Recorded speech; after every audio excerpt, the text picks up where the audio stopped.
3 के अंदर उन्होंने बच्चों को मेडिकल सपोर्ट छात्रों के लिए मिले स्कूल के अंदर। आप लोगों को ने सब याद होगा आपको कि जब हम स्कूल में थे तो स्कूल में ही टीकाकरण होता था।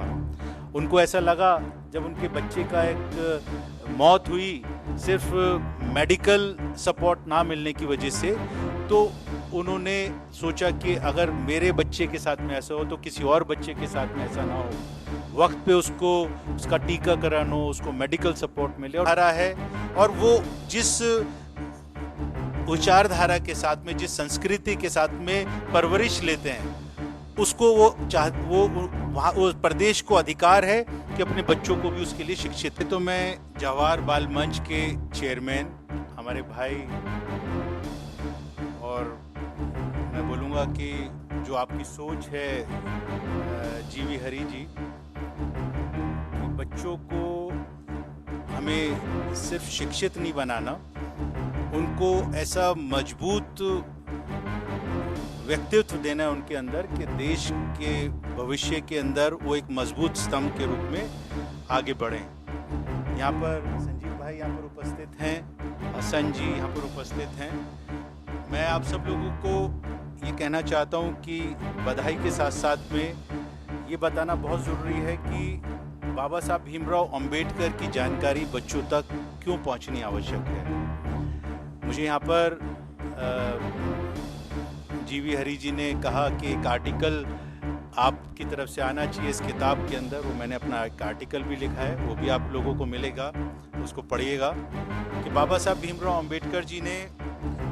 ये कहा था कि शिक्षा एक बाघिन का दूध है, बाघिन मतलब शेरनी का दूध है,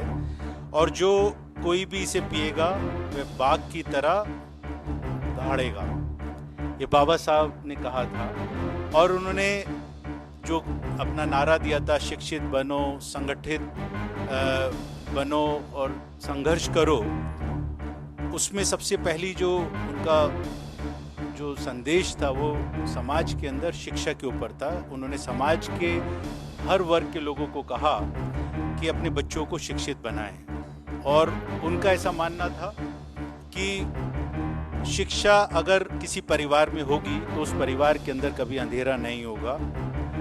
और वो जो बच्चा जिस परिवार में पढ़ेगा, वो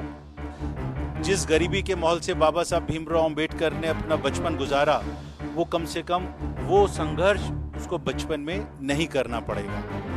और बाबा साहब भीमराव अंबेडकर जी जब संविधान लिख रहे थे,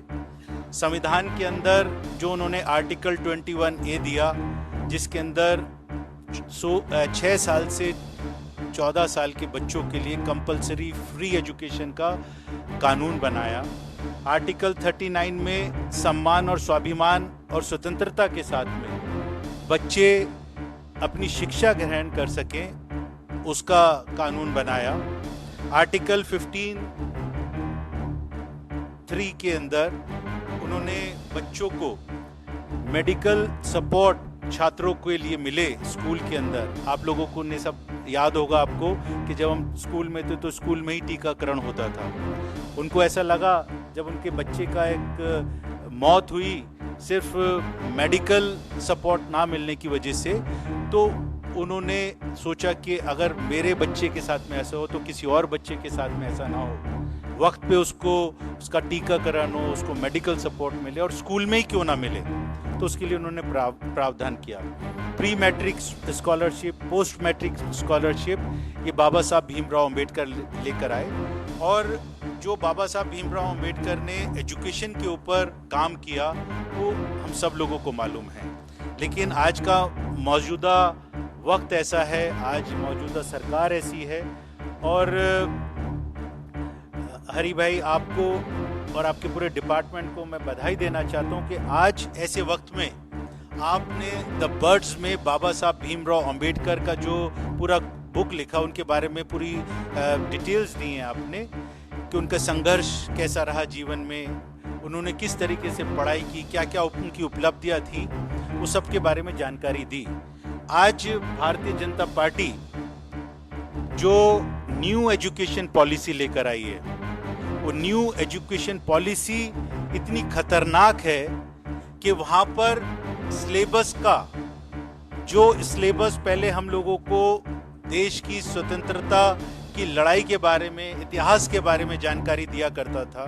हमारे स्वतंत्रता सेनानी कौन थे उसकी जानकारी मिला करती थी, आज उस इतिहास को खत्म करने का काम ये भारतीय जनता पार्टी की न्यू एजुकेशन पॉलिसी लेकर आई है।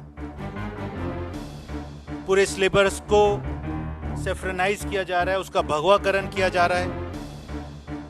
जो centralisation of education Bharatiya Janata party एक षड्यंत्र के तहत में लेकर आई है, जहां पर पहले हर प्रदेश को एक अधिकार होता था कि अपने पाठ्यक्रम के अंदर, अपने सिलेबस के अंदर, हमारे बीच में आईवाईसी के प्रेसिडेंट हमारे भाई ऑक्सीजन मैन श्रीनिवास जी भी पहुंचे हैं। मैं आपका भी स्वागत करता हूं इस प्रेस वार्ता में। तो मैं जो बता रहा था कि ये पहले हर प्रदेश के पास में, हर स्टेट के पास में कॉन्स्टिट्यूशन के हिसाब से उनको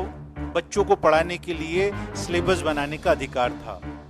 लेकिन इसको सेंट्रलाइज करने के लिए जो एक प्रयास कर रहे हैं, एक षड्यंत्र में आरोप लगाना चाहता हूं भारतीय जनता पार्टी के ऊपर कि साउथ का बच्चा भी वही पढ़ेगा जो नॉर्थ का पढ़ेगा। ऐसा नहीं होना चाहिए, क्योंकि हर प्रदेश की अपनी संस्कृति है, उसका अपना एक इतिहास है, उसकी अपनी विचारधारा है, और वो जिस विचारधारा के साथ में, जिस संस्कृति के साथ में परवरिश लेते हैं, उसको वो प्रदेश को अधिकार है कि अपने बच्चों को भी उसके लिए शिक्षित करे। लेकिन भारतीय जनता पार्टी जो काम कर रही है वो बहुत खतरनाक काम है कि बच्चों का अगर भगवाकरण होगा, अगर शिक्षा का भगवाकरण होगा, तो मैं समझता हूं कि इस देश का संविधान खतरे में है। और इस बर्ड्स के माध्यम से जो आपने दो कार्यक्रम, एक तो डिंग डोंग बेल हरि भाई जवाहर बाल मंच ने लॉन्च किया है, करना चाहते हैं 2 अक्टूबर को, और एक मोहब्बत की दुकान, उसके साथ साथ में यूथ कांग्रेस के मेरे प्रेसिडेंट यहाँ पर बैठे हैं। मैं आपसे भी एक निवेदन करूँगा और हरि भाई आपसे भी निवेदन करूँगा कि आज संविधान खतरे में है, और इस संविधान की रक्षा करना, जो राहुल गांधी जी, मल्लिकार्जुन खड़गे जी सीधे तौर पे आरएसएस के ऊपर आरोप लगाते हैं कि संविधान को भारतीय जनता पार्टी, आरएसएस के लोग खत्म करना चाहते हैं, आज उस संविधान को रक्षा करने की जरूरत है। और हम सब लोग मिलकर क्यों ना उस कैंपेन के साथ में जुड़ें, जो campaign all India Congress committee के एससी विभाग ने चलाई है संविधान रक्षक के रूप में। मैं चाहता हूं कि आप सब लोग भी, और आप भी इस कैंपेन को आगे लोगों के अंदर प्रोपोगेट करें कि आज जितने ज्यादा लोगों को बीच में हम जाकर संविधान रक्षक भी बनाएंगे, क्योंकि 2025 में जो ये बाबा साहब भीमराव अंबेडकर जी की आपने किताब लिखी है, ये वो बाबा साहब भीमराव अंबेडकर हैं जिन्होंने संविधान लिखा था, और ये संविधान को 2025 में आरएसएस के 100 साल पूरे होने के ऊपर ये चाहते हैं कि एक नया संविधान लेकर आए। तो ऐसा संविधान रक्षक के रूप में हम पूरे देश में संविधान रक्षकों को एक शपथ दिलवाएं कि आखिरी सांस तक बाबा साहब भीमराव अंबेडकर के संविधान को ना तो कमजोर होने देंगे, ना खत्म होने देंगे। मेरा आप सब लोगों को मैं धन्यवाद करता हूं और शुक्रिया अदा करता हूं कि आपने मुझे यहाँ पर एक आर्टिकल लिखने का मौका दिया। धन्यवाद।